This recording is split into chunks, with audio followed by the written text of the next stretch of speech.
우리 시간 같이 볼 말씀은 요한복음 15장 13절에서 15절 말씀입니다.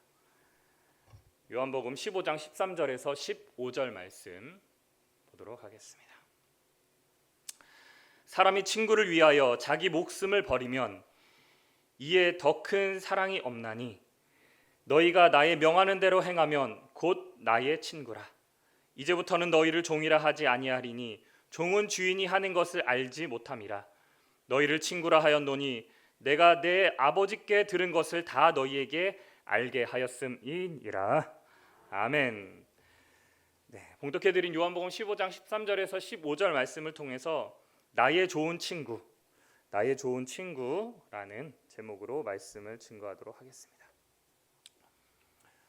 이 친구의 사전적인 의미는 오래도록 친하여 사귀어온 사람이라는 뜻입니다. 여러분들도 다 친구가 아마 있을 겁니다. 학창 시절이나 지금이나. 그래서 우리 사자성어에도 이 친구에 관한 그런 사자성어들도 많이 있죠. 그래서 여러분들 잘 아시는 관포지교, 수어지교 이러한 것은 뭐예요? 누구보다도 더 사랑하고 더 귀하고 더 우정이 돈독한 그러한 친구의 사이, 우정을 가리켜서 이러한 용어들을 쓰고 있죠. 이렇듯 정말 좋은 친구는 뭐예요? 좋은 일에는 함께 기뻐하고 슬픈 일에는 함께 슬픔을 나누는 친구.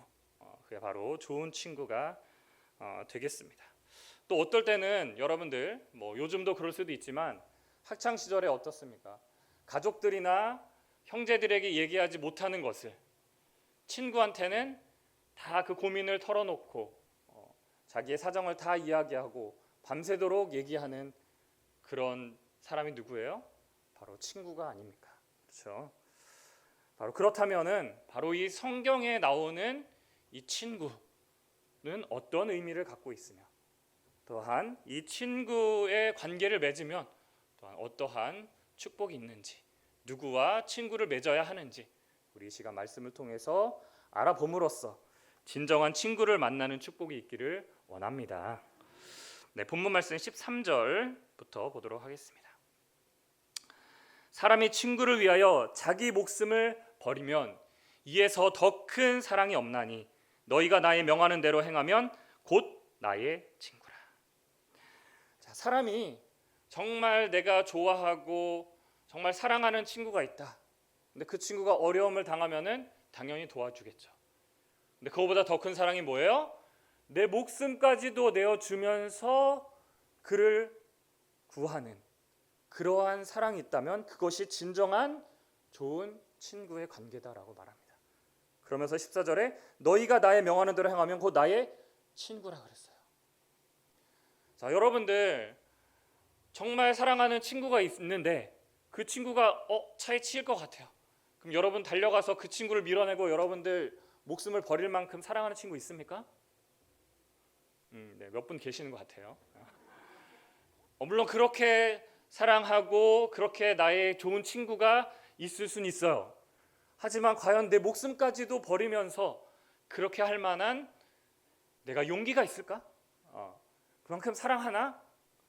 라고 볼 수 있는데 우리에게 목숨까지도 버리면서 우리를 사랑하신 분이 계십니다. 누굽니까? 그렇죠. 예수님은 어떻게 보면 우리가 알기도 전에 우리를 사랑하시고 우리를 위하여 십자가에 못 박혀 돌아가신 그 큰 사랑, 우리는 그 무엇으로도 보답할 수가 없겠죠.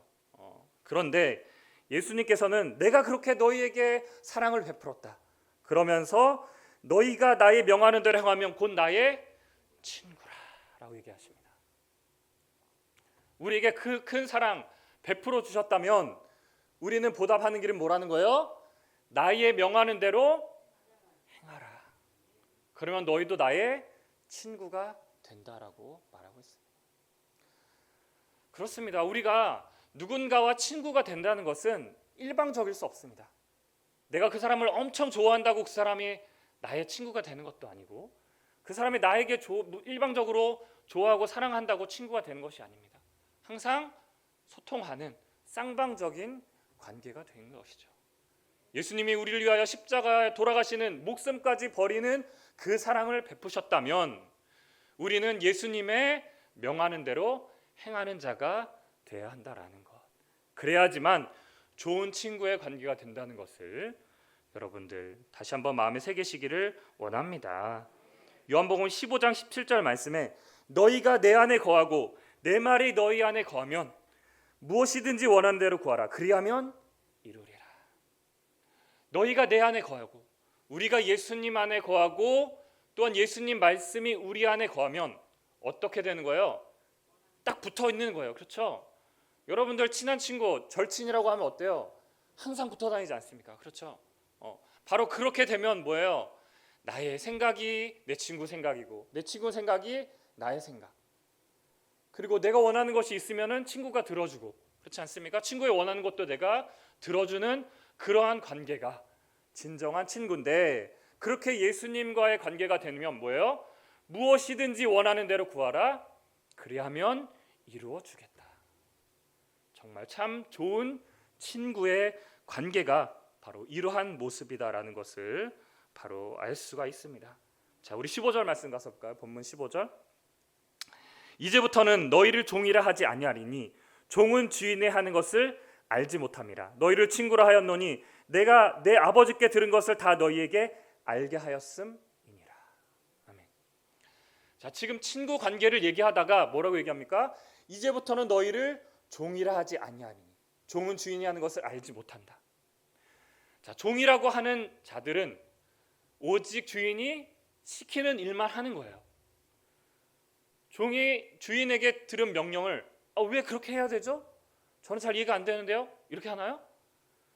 그것이 어떻게 이루어질지 어떠한 의미인지 뜻인지 종은 알 필요가 없다는 거예요. 그냥 시키는 대로 하면 돼 라고 하는 것이 종인데 뭐라고 얘기합니까? 너희를 친구라 하였노니. 그럼 뭐예요? 우리는 이제 종이 아니다. 시키는 대로 맹목적으로 하는 것이 아니라 뭐예요? 친구라고 하면은 내가 내 아버지께 들은 것을 다 너희에게 알게 하였음이니라.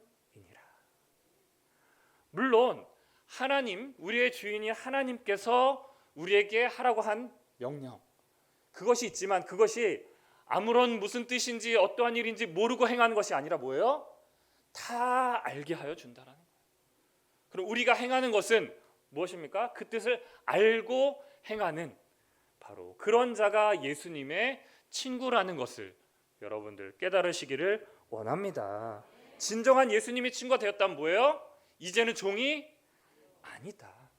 하나님의 뜻을 아는 자다라는 것으로 여러분들 아시기를 원합니다. 그러면 예수님의 뜻을 알았다. 그러면 친구일까요?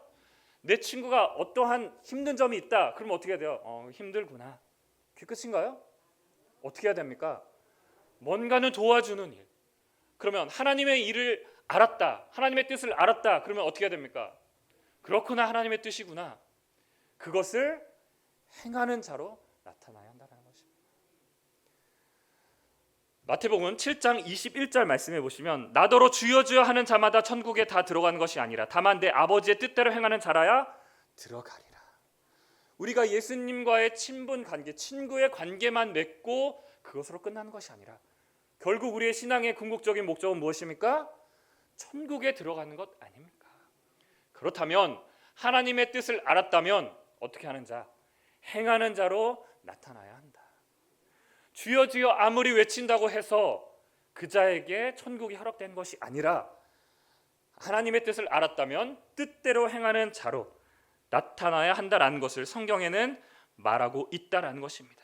그러므로 예수님의 친구라면 그 뜻대로 행하는 자야 한다라는 것까지 우리가 나타나야 한다라는 것입니다.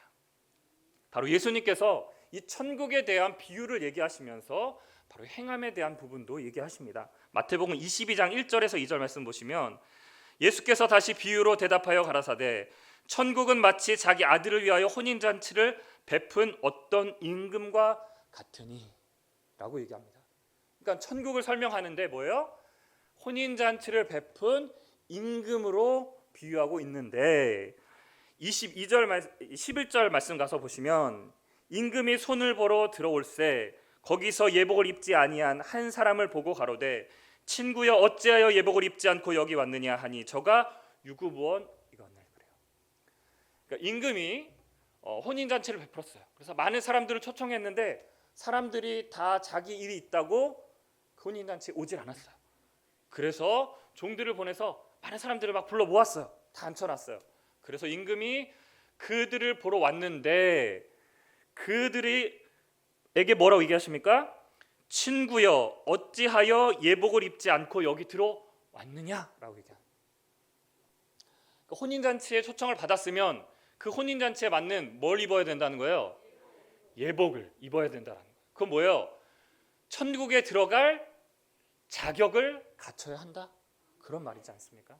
그렇죠? 근데 이 예복이라는 것은 그럼 무엇입니까? 우리가 그 어떠한 옷을 입었느냐에 따라서 그 사람의 신분을 알 수 있고 또한 그 신분에 맞는 옷을 입었다면 그 일을 행해야 되지 않겠습니까? 그렇죠. 경찰에 경찰복을 입었으면 경찰에 행해야 되는 일을 해야 되는데 하지 않는다면은 직무유기 아닙니까? 마찬가지입니다. 혼인잔치에 참여하는 천국에 들어갈 수 있는 그 문턱에 섰는데 그거에 맞는 뭐예요? 자격을 예복을 입지 않았다면 천국에 들어갈 수 있다는 거예요? 못하는 거예요? 들어가지 못한다라는 것을 바로 말하고 있다는 것입니다. 자, 그래서 계시록 16장 15절 말씀에도 보라 내가 도적같이 오리니 누구든지 깨어 자기 옷을 지켜 벌거벗고 다니지 아니하며 자기의 부끄러움을 보이지 아니하는 자가 복이 있도다. 자, 예수님께서 도적같이 오시는 주님을 맞이하는 자들은 어떻게 되는 자요? 언제 오시는지 어떻게 오시는지 모르는 자들이 아닙니까? 그런 자들이 어떻게 진정한 예수님을 만날 수 있겠습니까? 그런데 그러면서 뭐래요? 누구든지 자기 옷을 지켜 벌거벗고 다니지 아니하며 자기의 부끄러움을 보이지 않은 자가 복이 있다. 복이 있다는 것을 보니까 뭐예요? 천국에 들어갈 수 있는 자격을 받았다라는 거 아닙니까? 그런데 예수님이 오실 때 옷을 안 입고 다 빨가벗고 다니는 자들이 있겠습니까? 이렇게 추운 날에 벌거벗고 다니면 제정상이 아니겠죠, 사람이. 그렇죠. 바로 이것은 옷을 말하는 것이 아니라 뭐예요? 바로 진정한 너희가 신앙의 옷을 입었느냐. 하나님의 말씀을 들었다면 그대로 온전히 행하였느냐. 그것을 바로 옷으로 비유하고 있다는 것을 여러분들 깨달음 받으시기를 원합니다. 즉 마지막 예수님께서 오실 그때 과연 진정 여러분들이 하나님이 보시기에 예수님이 보시기에 온전한 사명을 감당했는지 그것을 판단하겠다라는 겁니다.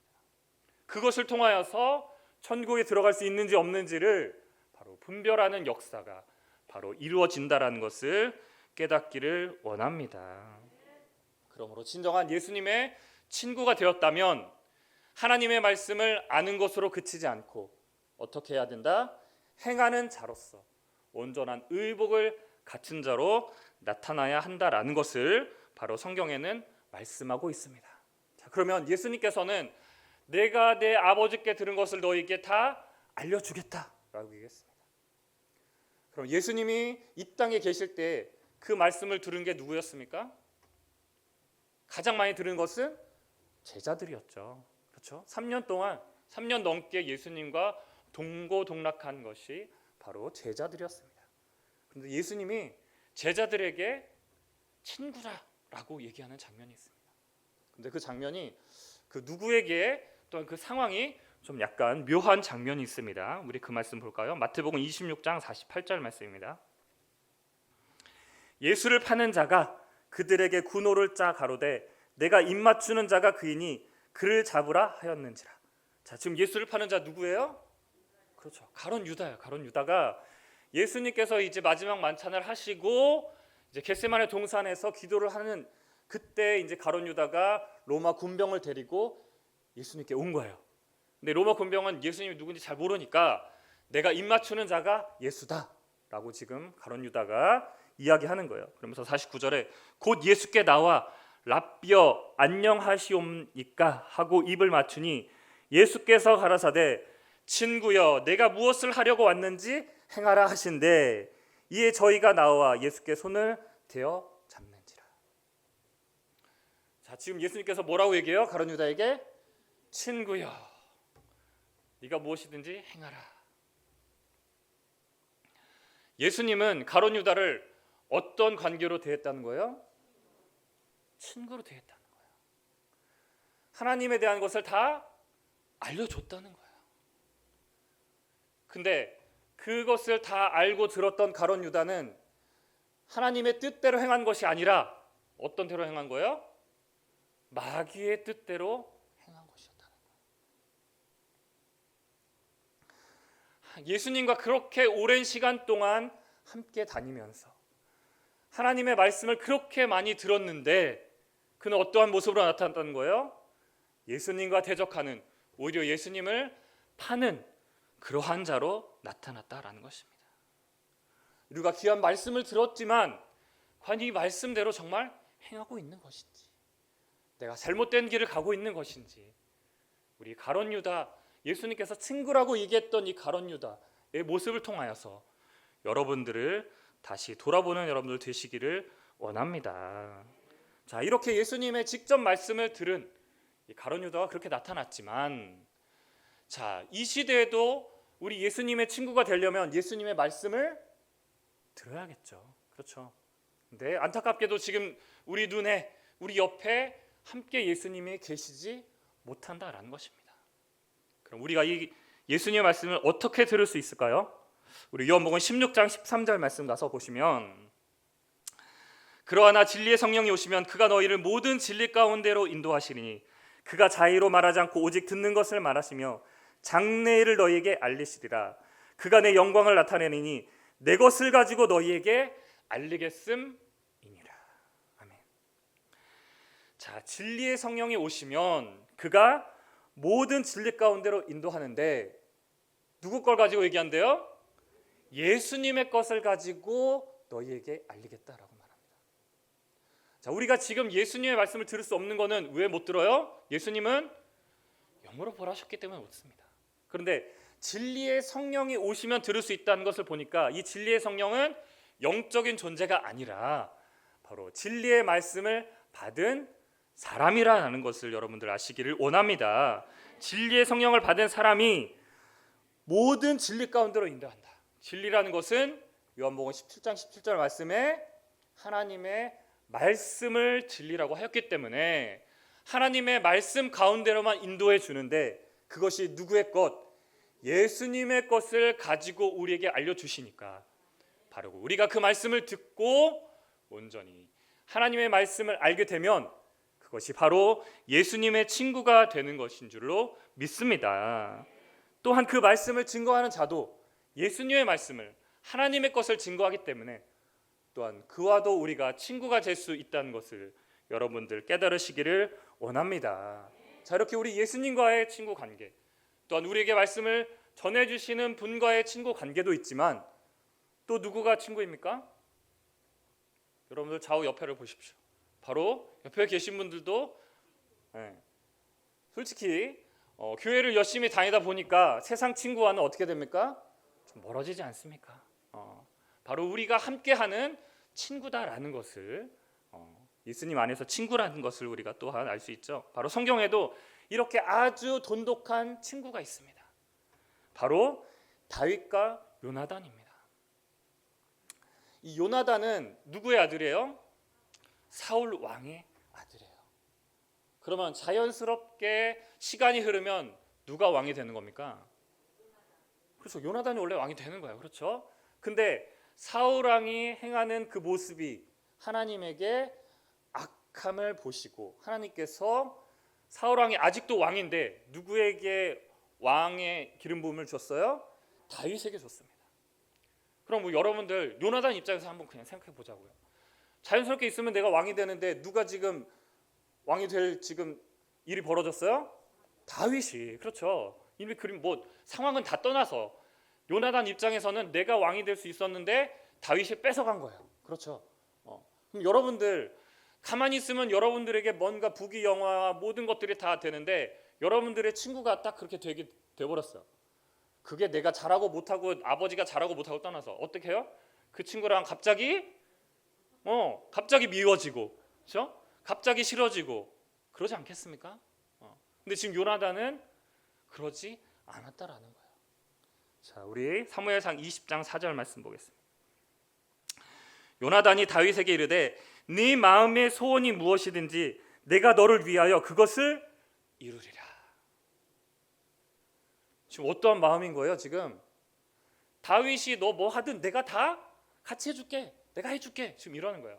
그럼 지금 이 상황은 어떤 상황이냐면은 다윗이 하나님으로부터 사무엘을 통해서 기름 부음을 받았어요. 근데 아직 왕이 되지는 않았어요. 근데 사울이 그것을 알고 다윗을 죽이려고 하는 거야. 도망자 신세예요. 언제 죽을지 몰라요. 근데 요나단이 오히려 다윗을 도와주고 있는 그러한 상황인 거예요. 자, 그러면서 17절 말씀에 가서 보면 요나단이 다윗을 사랑함으로 그로 다시 맹세케 하였으니 이는 자기 생명을 사랑함 같이 그를 사랑함이었더라. 진짜 정말 사랑했나 봐요. 그렇죠? 근데 이것이 뭐 남자 대 여자 이게 아니라 동성 간의 사랑 이런 게 아니라 뭐예요? 진정한 우정의 그런 친구의 관계로서 사랑했다라는 거예요. 그럼 왜 요나단이 그렇게 다윗을 사랑했을까요? 자, 우리 42절 가서 볼까요? 요나단이 다윗에게 이르되 평안히 가라. 지금 이제 다윗이 이제 죽게 되어서 이제 그를 도망하게 도와주는 거예요. 그래서 평안히 가라라며 해서 우리 두 사람이 여호와의 이름으로 맹세하여 이르기를 여호와께서 영원히 나와 너 사이에 계시고 네 자손과 내 자손 사이에 계시리라 하였느니라 라고 얘기하는 거예요. 그러니까 지금 요나단이 다윗을 사랑한 것은 인간적으로 사랑한 것이 아니에요. 하나님 사이에서 너와 나 이렇게 얘기하지 않습니까? 그렇죠? 그러니까 뭐예요? 내가 너를 사랑하는 것은 네가 진정 하나님의 사람이니까 하나님이 기름 부으셨기 때문에 내가 너를 사랑한다 라고 얘기하는 겁니다. 그러니까 뭐예요? 진정한 하나님의 자녀로서 신앙을 하는 자들이면 서로 어떻게 해야 된다는 거예요? 사랑해야 된다는 겁니다. 그러한 자들 되시기를 원합니다. 그런데 우리 조금 어때요? 누가 뭔가 조금 잘 되려고 하면 어때요? 누가 뭐를 받았대, 누가 무슨 일을 한대, 그럼 어때요? 무슨 자격도 안 되면 이러면서 그러지 않습니까? 그렇죠? 그것은 뭐예요? 다 그에게 맡겨진 그냥 사명인 거고 또 나에게 맡겨진 사명은 또 있는 것 아닙니까? 그렇죠? 우리의 사명이라는 것은 뭐가 더 높고 낮고 중하고 그런 것이 아니다라는 것입니다. 그 사명을 얼마나 잘 감당하느냐가 중요한 것이지 어떠한 사명을 맡았는지는 중요하지 않다라는 것. 다윗과 요나단 보면 더욱더 나오지 않습니까? 어떻게 보면 요나단 입장에서는 자기의 왕권을 빼앗긴 입장이었는데도 그는 그것을 인정할 수밖에 없었던 것은 뭐예요?